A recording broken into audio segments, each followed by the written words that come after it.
ঠিক করলেন বাংলাদেশ ফিরে চলে যাবে। বাঙালির গর্ব ছিলেন মধুসূদন সরস্বতী, ভারতবর্ষের সবচেয়ে বড় বিদ্যান পণ্ডিত। তিনি এক ব্রাহ্মণের বাড়িতে আগের দিন রাত্রে বাস করতে গেছেন। ব্রাহ্মণের বাড়িতে এত বড় একজন শ্যাম সুন্দরের মূর্তি রয়েছে, মূর্তির দিকে তাকিয়ে মধুসূদন সরস্বতী চোখ ফেরাতে পারছেন না। তিনি ঠাকুর দেবতা মানেন না, কৃষ্ণ কালী রাধা এসব মানেন না, নিরাকার ব্রহ্মের উপাসনা করেন, অথচ তিনি মূর্তির দিক থেকে চোখ ঘোরাতে পারছেন না। আবার ভাবছেন না না, আমি তো এসব মানি না। চলে গেছেন। রাত্রিবেলা ব্রাহ্মণকে স্বপ্ন দিয়েছেন, ঠাকুর এই ব্রাহ্মণ, আমি তো সেবায় সন্তুষ্ট হয়েছি, কাল আমি এই মধুসূদনের সঙ্গে চলে যাবো, মধুসূদনটা দিয়ে দিবে আমার। ব্রাহ্মণ সকালে উঠে কাঁদতে কাঁদতে বলছে, আমার ঠাকুর আপনার সঙ্গে চলে যেতে চাইছেন, আপনি নিয়ে যান। মধুসূদন বলছে, না না, আমি নিরাকার বেদান্তি, অদ্বৈত বেদান্তি, আমি সব ঠাকুর মাকুর মানি না। বলছেন আমার বলার ছিল বললাম, বাকি যা করবেন আপনি।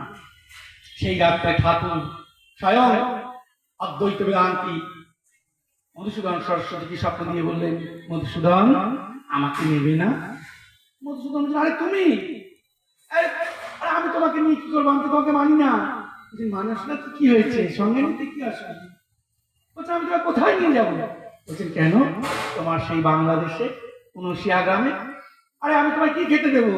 তুমি যা খাবে আমিও তাই খাবো। আরে তোমাকে রাখবো কোথায়? তুমি যেখানে থাকবে আমিও সেখানে থাকবো। তখন আর মধুসূদন পারলেন না, বেদ থেকে সেই শ্যাম সুন্দরকে নিয়ে কাপড় চাপা দিয়ে, সবাই যদি দেখে মধুসূদন ঠাকুর নিয়ে যাচ্ছেন, কাপড় চাপা দিয়ে নিয়ে এসে আশ্রমের মধ্যে একটা ঘরে রাখলেন। এখন সেই মূর্তির দিকে তাকিয়ে থাকেন আর হাউ হাউ করে কাঁদতে থাকেন। কেন কাঁদেন তা জানেন না। পণ্ডিতরা সবাই খুঁজছে, সবাই দলে দলে আসছে প্রণাম করতে, মধুসূদন চলে যাবেন। কয়েকজন পণ্ডিত এসে খুঁজে পাচ্ছে না। একটা বন্ধ ঘর থেকে যেই খুলেছে, কি এই একটা ভগবান কৃষ্ণের মূর্তি, আর তার সামনে আপনি অদ্বৈত বেদান্তের পাঠ দেন যে মধুসূদন, আপনি হাউ হাউ করে কাঁদছেন। ছি ছি ছি ছি, আপনি মুখে বলেন অদ্বৈত বেদান্ত নিরাকার ব্রহ্ম, আর কৃষ্ণ ঠাকুরের সামনে বসে আপনি কাঁদছেন। এই কৃষ্ণ মূর্তির মধ্যে আপনি কি পেয়েছেন? এই প্রশ্নের উত্তরে মধুসূদন সরস্বতী একটি আশ্চর্য শ্লোক উচ্চারণ করেছিলেন। আপনারা যারা আমার বাবাজি মহারাজ কৃত গীতা আচরণ গ্রন্থটি পড়েছেন, তার শেষে এই শ্লোকটি আছে। মধুসূদন কাঁদতে কাঁদতে বলেছিলেন, বংশী বিভূষিত করা নবনীরদাভা পীতাম্বরাদর্ণ বিম্ব ফল ধর্ষ্ঠা পূর্ণেন্দু সুন্দর মুখাদ অরবিন্দ নেত্রা শ্রীকৃষ্ণার পরম কিমপি তত্ত্ব অহং ন জানে। কি বললেন? বংশী বিভূষিত করা, তার হাতে সেই সুন্দর বাঁশি শোভা পাচ্ছে। নবনীরদাভা, নতুন মেঘের মধ্যে যার গায়ের রং, পূর্ণেন্দু সুন্দর মুখাদ অরবিন্দ নেত্রা, নতুন সেই পূর্ণ চন্দ্রের মতো যার মুখের শোভা, পদ্ম ফুলের পাপড়ির মতো যার চোখের শোভা, আর বিম্ব ফলের মতো পাকা টসটসে ফুলের মতো যার ঠোঁট মুখানি, সেই শ্যাম সুন্দরের চাইতে আর কোন শ্রেষ্ঠ তত্ত্ব আছে বলে আমি জানি না। অদ্বৈত বেদান্তিকেও একথা স্বীকার। তাই শ্যাম সুন্দর বা রাধারানী একই তত্ত্ব। তাদের এত মহা আজকে আলোচনা আমি এবার শেষ করব। আর এই শাক্ত এবং শৈবপীঠের মিলনস্থলে বসে মামা খ্যাপার কাহিনী আপনারা সবাই শুনেছেন। মামা খ্যাপা একদিন মা মা করতে করতে মন্দিরে উঠেছিলেন। উঠে বললেন, মা তোকে ভোগ দিয়েছে, খা কেনে? কি বলছিস? আগে আমি খাবো? বেশ তাই খাচ্ছি। বলেন যে যেই সেই ভোগ নিয়ে মুখে দিয়েছেন, সঙ্গে সঙ্গে পাণ্ডারা চলে, এই বেটা হাবড়ে মামা, তোর অনেক অত্যাচার সহ্য করেছি, আর নয়, তোর এত পাড়া বেড়ে গেছে, তুই মায়ের মন্দিরে ঢুকে মায়ের ভোগ আগেই খেয়ে নি। মার বেটাকে মার। মারতে মারতে তাকে ফেলে দিল মন্দির থেকে। মামা খ্যাপা বললেন, মা আমাকে মারলে তুই দেখলি মা, তুই কিছু বললি নে, আমি আর তোর মন্দিরে কোনদিন উঠবো না। সেই রাত্রে মা নাটোরের মহারানীকে স্বপ্ন দিলেন। স্বপ্ন দিয়ে বললেন, এই আমি তো রাজত্ব ছেড়ে চলে যাচ্ছি, আর থাকবো না।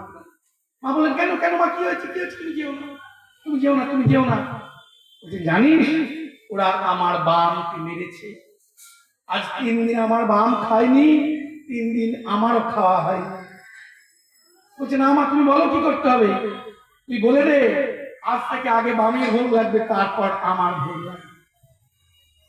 এখনো পর্যন্ত তারা পূজা আগে বামদেবের ভোগ হয়, মামা খ্যাপার, তারপর মায়ের ভোগ। তাই সেই মহাভাব দশায় শ্রী ভগবান ভক্তের সঙ্গে সঙ্গে থাকে। কয়েকটি কাহিনী আমরা আলোচনা করলাম। মোট কথা, এই পৃথিবীতে আমরা যদি শান্তি পেতে চাই, তাহলে এই যে কটা ধাপ বললাম, বিচার, সিদ্ধান্ত, আশ্রয়, সাধন, এরপরে আমরা শান্তি লাভ। আর আমার গৌরাঙ্গ সুন্দরের কথা কি বলবো, তিনি আমাদের এত সুন্দর করে দিক দর্শন দিয়ে গেছেন। আমরা কি চাইবো জীবনে? বললেন, না ধনং না জনং না সুন্দরী কবিতাং বা জগদীশ কামে মম জন্মনি জন্মনীশ্বরে ভবতাদ ভক্তি রহেইতুকুত্তৈ। আমি ধন জন সুন্দরী সুন্দর কবিতা এসব কিছু লিখতে চাই না। আমি শুধু তোমার চরণে জন্ম জন্মনি হয়তো ভক্তি লাভ করতে চাই। আমি কে? ওই নন্দতনুজ কিঙ্করম পতিতং মান বিষমে ভবাম্বুধৌ কৃপয়া তব পাদ পঙ্কজস্থিত ধূলিসদৃশং বিচিন্তয়। আমি তোমার চাকর কিঙ্কর, আমি তোমার দাস। এই ভয়ঙ্কর সংসার আমি করে গিয়ে হাবুডুবু খাচ্ছি, তোমার চরণে ধুলা মনে করে আমাকে পার করে দিই। আর আমরা বৈষ্ণব, আমাদের ব্যবহার কেমন হবে সেটিও লিখে দিয়ে গেলেন। প্রণাদপি শুনিছেন সহিষ্ণুরা অমামিনা মানবেন কীর্তনীয় সদা হরি। সবাইকে সম্মান দাও, সবার পায়ের নিচে দিয়ে তোমার পথ চলার রাস্তা। এইগুলো যদি আমরা জীবনে মনে রাখতে পারি, আমাদের জীবন সার্থক হয়, জীবনে শান্তি নেমে আসে। চৈতন্য সুন্দর 5টি সাধনের শেষ কথাটি বলেছিলেন, ব্রজবাস। ব্রজবাস মানে কিন্তু সবাই কাটোয়ার ঘর বাড়ি ছেড়ে বৃন্দাবনে চলে যেতে হবে তা নয়। ব্রজবাস শব্দের অর্থ বাড়ি থেকেই ব্রজ বানিয়ে না। যদি তোমার ঘরের ছেলেটি গুরুমন্ত্র লাভ করে, তোমার ছেলেটির মুখে কৃষ্ণ নাম থাকে, গালাগালি কাউকে না দেয়, প্রত্যেক দিন যদি সেটি গুরুমন্ত্র জপ করে, সন্ধ্যাবেলা হাত দিয়ে যদি হরিনাম সংকীর্তন হয়, আর ওই পূর্ণিমার দিনে যদি একটু খিচুড়ি ভোগ করে পাড়া প্রতিবেশীর মধ্যে একসঙ্গে আনন্দ করে খাই, সেটি ব্রজ। সেই ব্রজবাস অর্থাৎ গৃহটিকে ব্রজ বানিয়ে নাও, তাহলে চূড়ান্ত যে শান্তির দিকে আমরা ছুটে চলেছি, সেই শান্তি আমরা লাভ করতে পারি। আসুন আজকে সেই মহাপুরুষদের শ্রীচরণে, ঘোষেশ্বর বাবার শ্রীচরণে প্রণাম জানিয়ে, আমার বাবাজি মহারাজের শ্রীচরণে প্রণাম জানিয়ে আজকে হরিকথার এখানেই বিশ্রাম দিলাম। 2 মিনিট হরিনাম সংকীর্তন করে আজকে আমরা প্রস্থান করব। আসুন দয়া করে সবাই গলা মেলাবেন। হরে কৃষ্ণ কৃষ্ণ কৃষ্ণ কৃষ্ণ হরে হরে, হরে রাম রাম রাম হরে হরে, হরে কৃষ্ণ কৃষ্ণ কৃষ্ণ কৃষ্ণ হরে হরে, হরে রাম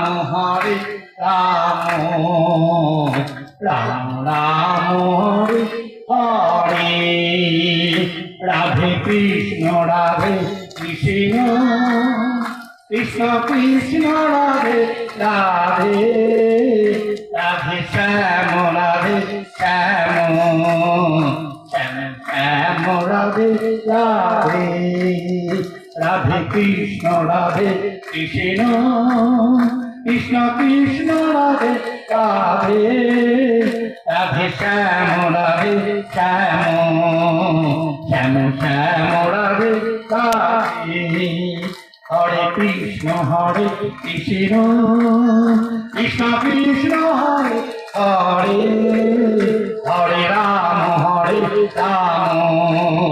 রাম রাম हरे हरे। वृंदावन बिहार की, इस वृंदावन धाम की जय, इस घोषेश्वर बाबा की जय, इस 108 प्रज्ञादास जी महाराज जी की जय, सब संतनान भक्तन की जय, आत्मा की गुरु गोविंद की जय, गौरांग सुंदर महाप्रभु जी की जय, नित्यानंद प्रभु की जय, श्री अद्वैत श्रीवास गौर भक्त वृंद की जय, सब संतनान भक्तन की जय, आज के आनंद की जय, जय जय श्री राधे।